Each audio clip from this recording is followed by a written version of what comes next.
Alright, what is actually wrong with video games? According to older generations, a lot. But as a lover of all games, from cornhole to Fortnite, I think there's much more good than bad. They are a fantastic way to spend time with friends, especially during a global pandemic. Video games teaches you how to practice and improve your abilities. They are a great way to get your competitive drive out and to master your skills. And last but not least, they are a ton of fun. But I believe there are serious bad aspects too. They are extremely addicting. And by addicting, I mean when you can't control your own desire to play. Staying up extra late on a school night or a work night to get one more game in, waking up the next day, regretting it, and then doing the same thing day after day is exactly what I'm talking about. Most of us have been there. I know I have. The point is that the addiction that I'm talking about is when the desire to play is out of your control. Your grades or work performance is suffering, your friends and family are concerned, and most importantly, you know that you play too much, but you can't control it. This is exactly what I experienced playing League of Legends. I had friends that could casually play 1 to 2 games, but not me. And I know many of us are going through this with games like Call of Duty,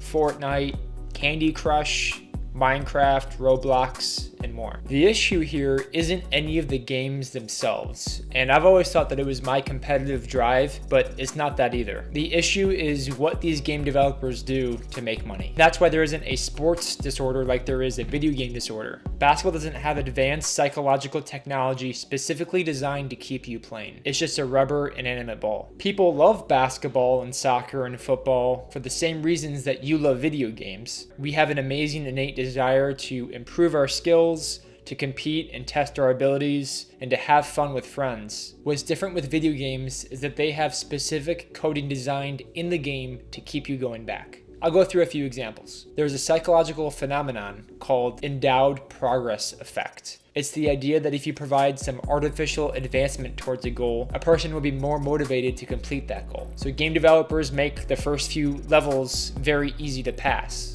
You are artificially rewarded for not working that hard, which keeps you playing longer when you're not being rewarded for working hard. Also, weekly challenges are in every game that I can think of. This adds different avenues of potential progress besides the main part of the game. If you start completing challenges, your dopamine levels rise, so you have more reasons to play more and play longer. Variable ratio schedule of reinforcement is a reinforcement schedule aimed to strengthen certain behavior. In games like Fortnite, you have chests, and it's like playing the lottery. You might get great supplies, or you might get nothing. And this is based on the same reasoning for slot machines. The reward is carefully designed by these game designers to not give you too much, but to give you enough once in a while to keep you coming back. Again, there isn't anything natural about it. The same thing with FIFA. When you spend money in a pack, you don't know what you're gonna get, but when you get something good, it's a huge hit of dopamine because you think it was random. Sounds and graphics are specifically wired to tap directly into your brain. For example, this is the sound that's played when you get a headshot in Fortnite. Let's play that again.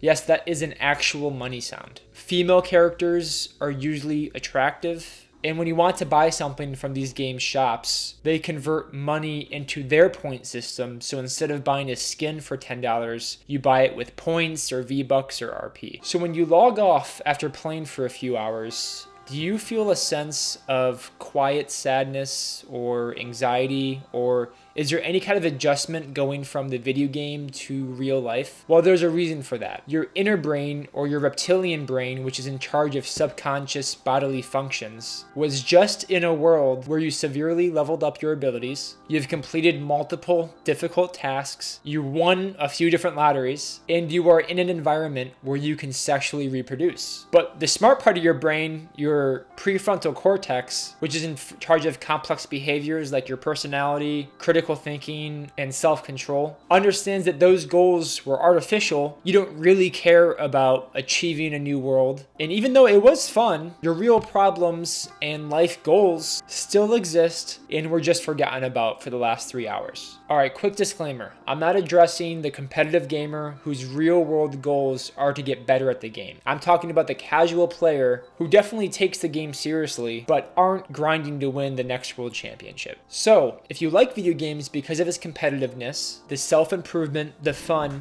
and the convenience, but you understand the life risks of being hacked by billion-dollar tech psych experts who know your brain better than you do, and you want to excel at something, but classical sports aren't really a fit because you haven't been playing since you were a kid, so the level of competition is too high, you don't have the correct equipment or the correct body to excel, you like self-improvement more and not being coached, then I have something that I like to share with you. This is a Kendama. It's a skill toy originating from Japan. It came to the US about 10 years ago and has been consistently gaining popularity since then. It's very similar to the growth of skateboarding in the 1970s before it exploded. Maybe you've seen some rappers play it, or your younger sibling had one, or even you've tried it out before, but this is my solution to the problems I've discussed, and I figured I'd share it with you. Once you get past the fact that you're playing with a wooden toy, it's an incredible amount of fun. And if you're a creative person too, it's a great way to express that. You can play basically anywhere, not just inside. It doesn't cost $1,000 or $400. This one costs $35.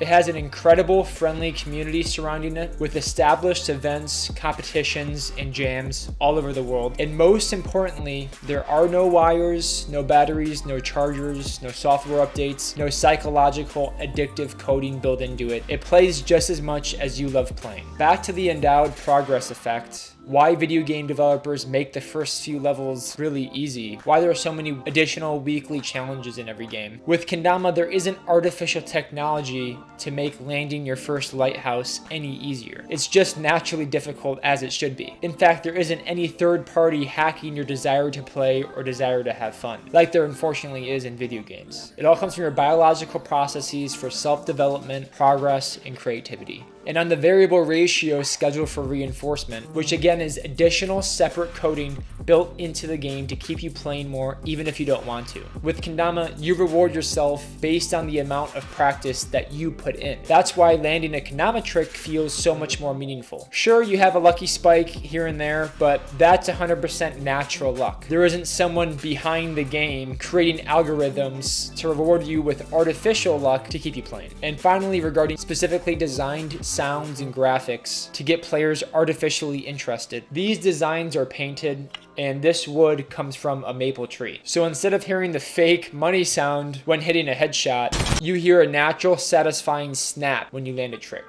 At first glance, people think that this is a simple toy that once you land, you stop playing. And I know this sounds crazy, but I'd argue that this toy is more complex, more in-depth, more naturally difficult than any game or sport that I've ever played. And this is the main reason that I play Kendama every single day. I find so much joy in going down rabbit holes of complex skills like editing in Fortnite or researching jungle times in League of Legends. There is just as much complexity and rabbit holes in Kendama. Let's just go through the basic tricks. You can probably guess that you start with big cup, you go to spike, small cup, base cup, and then you move on to stalls. You have bird, nightingale, underbird, ring stall, handle stall. And after that, maybe after a month or so of playing, you realize that you can turn the Kendama around, do the same tricks, but holding onto the ball, which increases the difficulty. So you go to lighthouse, lunar, stilt, axe, and borders balance. And again, those are just the basic tricks. Then you introduce combining these tricks into creative lines, which turns into swapping and flipping and juggling. Oh,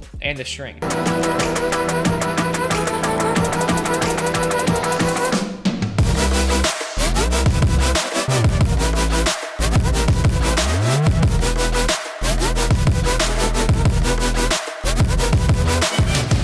As you can see, with that high of ceiling of possible maneuvers, there are brand new tricks being invented every single day. And because it's so new, there is a gigantic amount of tricks still out there that haven't been done, let alone an infinite amount of possibilities of combinations of these tricks that you can be the first ever to land. And I know what you're thinking, there's probably people way too good at this, and even if I practice a lot, I'll never catch up. I thought the exact same thing when I first started playing, and it's discouraging. But this is a valid point too. Based on that view of the world, you're limited limiting yourself to only mastering things that you've already tried. When you started playing video games, there were gamers that were much, much better and more experienced than you, but you still had fun. Unless you create a brand new game, there will always be people better than you. But self-development is about developing yourself, comparing yourself to who you were yesterday rather than where others are today. Kendama is everything good about video games. The competition, the mastery, the self-improvement, the ability to play with friends, plus the creativity and ability to play outside, minus the out-of-control psychological addiction that you know is not healthy. And I thought Kendama looked dumb when I first played. Even the best player in the world did too. But just like anything in life, you realize having fun and getting good at something is much more fulfilling than avoiding looking dumb your whole life. And it's sad to talk about video games this way. I grew up with Pokemon Crystal, Tony Hawk's Underground. I have incredible fond memories playing those games. But these games are not designed the same way anymore. Technology is exponentially advancing, and there's too much money to be made for unethical corporate greed